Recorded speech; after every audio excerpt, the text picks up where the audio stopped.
Welcome to this explainer. Okay, so today we are going on a fascinating and honestly, genuinely surprising journey tracking down one of the world's oldest manuscripts. We're going to look at exactly how ancient texts managed to survive centuries, the really interesting intersection between divine belief and human statecraft, and a historical mystery that somehow bridges the 7th century right to the modern day. If you love seeing how the pieces of history fit together, you are definitely in the right place. Let's dive in. Now, you might think we'd kick this journey off in the sun-drenched deserts of Mecca or Medina, right? Actually, scratch that. We are starting in the overcast industrial heart of England, specifically at Birmingham University back in 2015. Researchers were just looking through their archives when they made an absolutely world-shaking discovery. Tucked away in there were parchment fragments of the Qur'an that turned out to be incredibly ancient. But the immediate question that pops to mind is how on earth did some of the oldest Islamic artifacts in existence end up sitting in a university library in an industrial UK city? Well, to figure out how it got there, we kind of have to rewind back to the aftermath of World War I. After the Ottoman Empire was defeated, Britain occupied Iraq. And during this time, the British started gathering up regional treasures, which is something they'd already been doing in places like Egypt and India. Fast forward to the 1920s, and you've got this Chaldean priest named Alphonse Mingana, originally from near modern-day Mosul, who was actually sponsored to go on these collecting trips across the Middle East. And get this, who funded the trips? Edward Cadbury. Yeah, of the famous British chocolate-making dynasty. Mingana ended up gathering over 3,000 documents, which eventually became the Mingana Collection in Birmingham. And quietly sitting in that exact collection for nearly a century was this specific parchment. But here's where the story gets absolutely wild. When researchers in 2015 finally decided to run radiocarbon dating on the parchment, the results were staggering. The test revealed that the manuscript is at least 1,370 years old. That places its origin squarely in the very earliest days of Islam.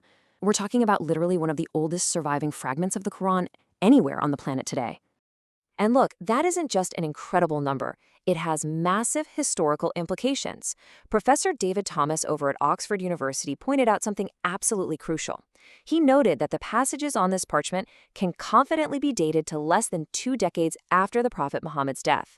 This scientific validation from Oxford researchers gives us incredible third-party evidence that the text survived the centuries virtually unchanged since its final book form was compiled around the year 650.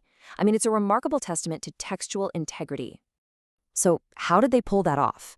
Well, you might have noticed as we go through this explainer, there are absolutely no drawings of people anywhere. And that is highly intentional. Early Islamic traditions strictly avoided visual depictions of prophets and companions to prevent idol worship.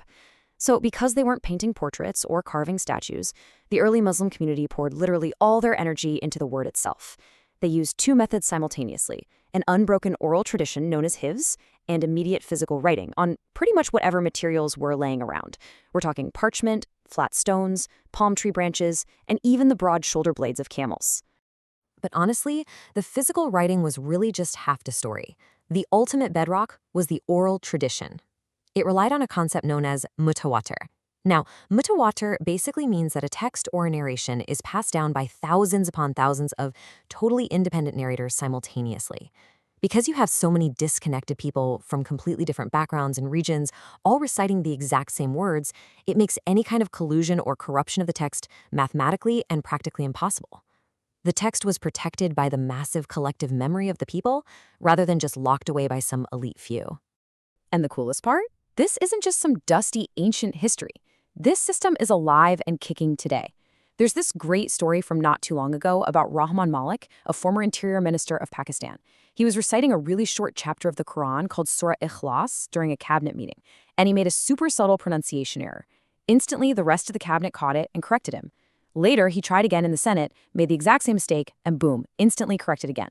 Because Muslims memorize these chapters from childhood for their daily prayers, you literally have millions of people walking around as living, breathing fact checkers. This living tradition is like an immediate failsafe against any alteration. Now, for Muslims, this intense, almost obsessive focus on preservation is rooted in a core theological belief. In Surah Al-Hijr, it says, "It is we who have sent down the reminder, and we who will preserve it." So theologically, Muslims rely on this divine promise of protection from Allah. But here's where the story gets really fascinating from a historical standpoint. The early Muslims completely believed in this divine promise, for sure, But they absolutely did not believe that they could just sit back on the couch and wait for divine intervention to do all the heavy lifting for them. They didn't just wait around. It all comes down to this deeply held understanding of qada wal qadar, which basically translates to the intersection of divine destiny and human responsibility.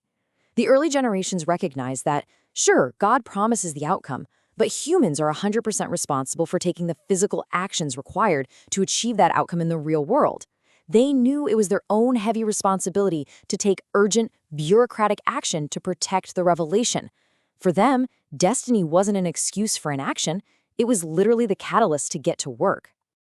And boy, was that proactive mindset tested fast. Right after the death of the Prophet in 632 AD, the Islamic State faced massive internal rebellions.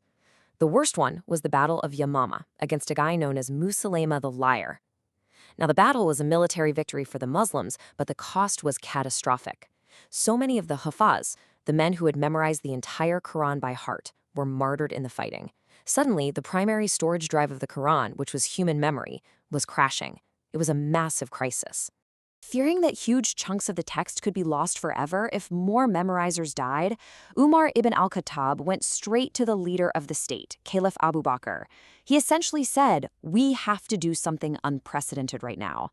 They used the full weight and resources of the state government, tasking Zayd ibn Thabit, who had been the chief scribe, to literally track down every single physical fragment. Every palm leaf, every stone, every camel bone was painstakingly collected, verified against the memories of the surviving Hafaz, and bound together into one singular master compilation. It's an incredible example of using statecraft to secure a divine text. But you know how it goes. Solve one problem, and another one pops up. A few decades later, during the era of the third caliph, Uthman bin Affan, the Islamic State had expanded massively. You had soldiers from totally different regions fighting side by side, but they were reciting the Quran in completely different regional Arabic dialects. So soldiers from Ash-Sham, who learned one dialect, were clashing with soldiers from Iraq who recited another. Because they didn't know each other's linguistic variations, they literally started accusing one another of corrupting the text. This led to severe discord, or a fitna. So to stop this disaster before it fractured the whole community permanently, Caliph Uthman steps in and decisively uses state power again. Look at the logistics here. First, he recognizes the absolute urgency of the situation. Second, he establishes an official compilation agency. Third, he grabs that original master copy compiled by Abu Bakr and orders his team to standardize the spelling perfectly to the primary Quraysh dialect. And finally, he has 7 master copies produced and physically dispatches them to the major provincial capitals, along with expert teachers to make sure both the physical text and the oral recitation were unified once and for all. So, bringing this whole thing full circle back to that ancient parchment sitting in a library in Birmingham, you just kind of have to marvel at the journey. I mean, it survived wars, empires, and time itself. But more importantly, it forces us to ask a pretty profound question. Just how much intense human effort, institutional organization, and decisive state action does it actually take to protect a divine promise for over a millennium? Because it turns out, faith isn't just about what you believe in your heart. It's about the extraordinary lengths you are willing to go to build the real-world systems that preserve it. Think about that the next time you hold an ancient book. Thank you so much for joining me for this explainer, and keep exploring.